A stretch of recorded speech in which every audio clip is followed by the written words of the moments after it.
자, 오전 6시 알람, 샤워, 커피, 출근. 이메일에 응답하고 타이핑을 하고 쓰고 작성하고 만들고 디자인하고 전화를 겁니다. 드디어 점심시간. 오늘 시간 있어요? 아니요, 이번에도 안 돼요. 보고서 마감일이 빠듯해서요. 집으로 향하고 지친 몸으로 침대에 쓰러지면 밖은 이미 어둡습니다. 눈을 감고 알람 시계가 다시 울립니다. 아이고 세상에. 일은 우리의 존재가 되어버렸죠. 우린 인생의 3분의 1을 일을 하는데 소비합니다. 하지만 아마도 많은 사람들에게 이 통계 수치는 더 높을 거예요. 야근, 늦은 밤 사무실 근무로 취소해버린 친구들과의 주말 약속들, 그리고 일에 치여 생각할 겨를도 없이 잊혀진 생일, 소원들, 쉬는 날, 휴가까지도요. 하지만 우리가 다 없애버린다면 어떨까요? 모든 일이 사라지면 어떻게 될까요? 맹렬히 울리는 알람 때문에 꿈나라에서 놀랄 일이 없을 거예요. 푹 쉬었기 때문에 금방 일어날 수 있어요. 창밖의 날씨는 아름답고 급할 일도 없습니다. 지금 당장 단 한 가지도 할 필요가 없어요. 아침은 든든히 챙겨 먹어야겠지만요. 물론 자전거를 타고 시내를 돌아다니기에 좋은 날씨여서 그러기로 합니다. 주변 사람들은 행복하고 친절합니다. 새들이 지저귀고 있어요. 이게 바로 인생이죠. 공원의 잔디 위에 앉아서 엄마에게 전화를 하고 몇 시간 동안 수다를 떱니다. 여러분은 시간이 아주 많아요. 그러니까 이번 주말에 꼭 엄마를 만나러 갈 거예요. 그렇게 통화를 끝내고 집으로 돌아가 친구들을 초대합니다. 말리, 수잔, 케빈, 몇 달 동안 못 만났던 친구들이에요. 모임은 항상 그랬던 것처럼 끝나지 않습니다. 모두 내일 출근을 하지 않아 일찍 집에 갈 필요가 없거든요. 사실 도시 전체가 이 새롭게 등장한 자유를 기념하고 있습니다. 흥겹고 붐비는 거리가 바로 그 증거죠. 하지만 현실은 이런 이상적인 꿈을 무너뜨립니다. 잠에서 깨어났습니다. SNS 피드를 스크롤하는데 인터넷 연결 신호가 보이지 않습니다. 별일 아니야 라고 생각하실 거예요. 샤워를 하려는데 불이 나오지 않아요. 괜찮아, 그냥 데오드란트와 향수만 2배로 뿌리지 뭐. 아침을 만들고 커피를 만들고 싶겠지만 주방용 가전제품은 아무것도 작동하지 않아요. 전기도 가스도 없습니다. 글쎄 어쨌든 커피는 필요 없어. 잠을 충분히 잤으니까. 일자리는 모든 것을 지속시켜줍니다. 발전소와 수도시설에서 일하는 사람이 아무도 없어서 이런 사치품들을 잃게 되었어요. 그리고 지금부터 더 힘들어질 거예요. 배가 고프시군요. 그리고 찬장도 다 비어있네요. 그래서 간편한 아침 식사를 사기 위해 근처 편의점으로 걸어갑니다. 하지만 누가 여러분에게 이것을 팔까요? 어떻게 구매하실 건가요? 돈은 아무 의미도 없어요. 직원이 없거든요. 경비원도요.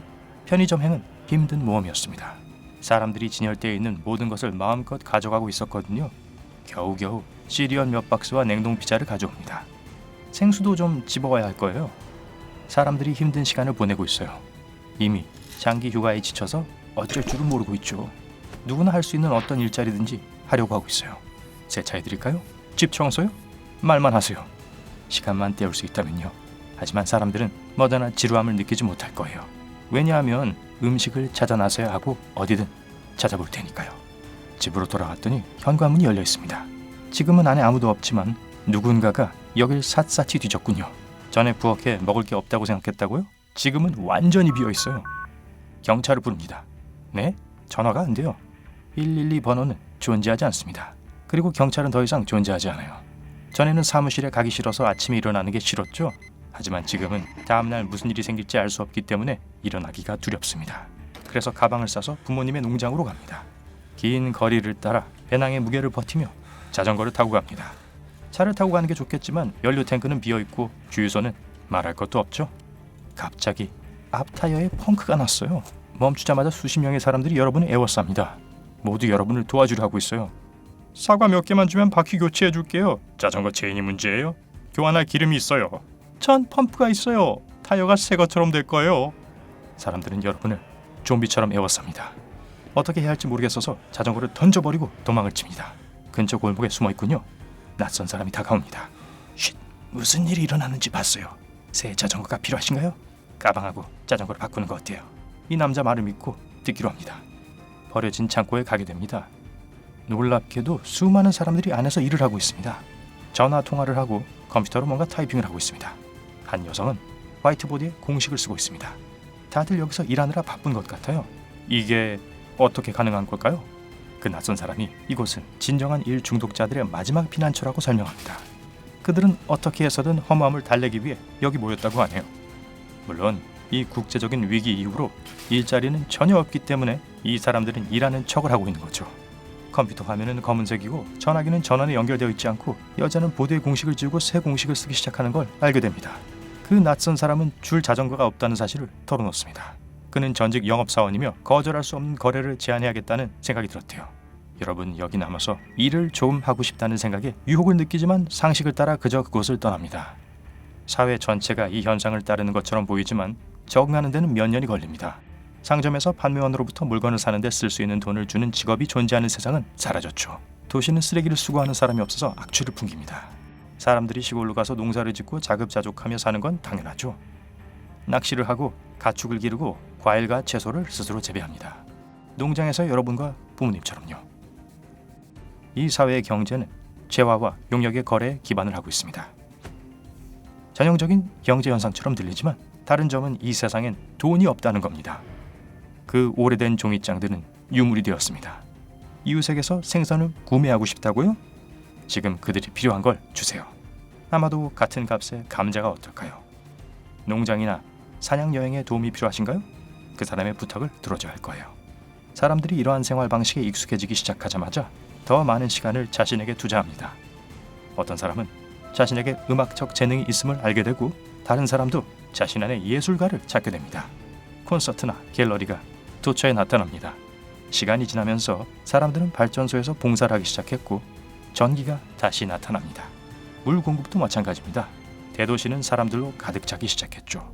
모든 사람들이 다시 일을 시작합니다. 하지만 돈 때문이 아닙니다. 네, 이젠 즐거움과 친숙한 사치품을 위해 자신의 잠재력을 발휘하는 거예요. 경제는 시간이 흐르면서 회복이 됩니다. 그리고 시간이 흐르면서 이는 누가 무엇을 하는가가 아니라 무엇이 무엇을 하는가에 문제가 되었어요. 자율주행차가 모든 교통수단을 대체하고 들어오는 인간이 할 수 있는 것보다 더 빠르게 배달을 합니다. 청소, 요리, 음식 포장, 그리고 상품 판매는 모두 로봇에 의해 이루어집니다. 인공지능은 은행 상담원, 고객 서비스 담당자, IT 전문가, 심지어 호텔 접수원까지 대신하죠. 실제로 AI가 쓴 소설을 인터넷에서 찾을 수 있어요. 그래요, 이 미래는 우리가 생각하는 것보다 더 가깝습니다. 그러면 이는 어떤 모습일까요? 아파트에서 일어나면 배에서 꼬르륵 대는 소리가 들립니다. 하지만 부엌으로 걸어 들어가면 아침 식사는 이미 여러분을 기다리고 있어요. 집도 반짝반짝 깨끗하네요. 모두 로봇 덕분입니다. 그래서 오늘 할 일이 뭐죠? 또 친구들과 놀고 비디오 게임을 하고 좋아하는 프로그램을 볼 수 있는 즐거운 날이네요. 이 세상에서는 어떤 사람도 일하지 않습니다. 그럴 필요가 없으니까요. 로봇이 모든 걸 합니다. 하지만 인간이 너무 의존하게 된 건 아닐까요? 우선 자율주행 기능이 오작동을 일으켜 도심에서 멀리 떨어진 미지의 장소로 여러분을 데려갈 수도 있어요. 아니면 우연으로 일어난 일이 아닐 수도 있죠. 아마 이 자동차 운전사는 사람들을 이리저리 끌고 다니는 것에 지쳤을 거예요. 만약 로봇이 스스로 생각하기 시작한다면요.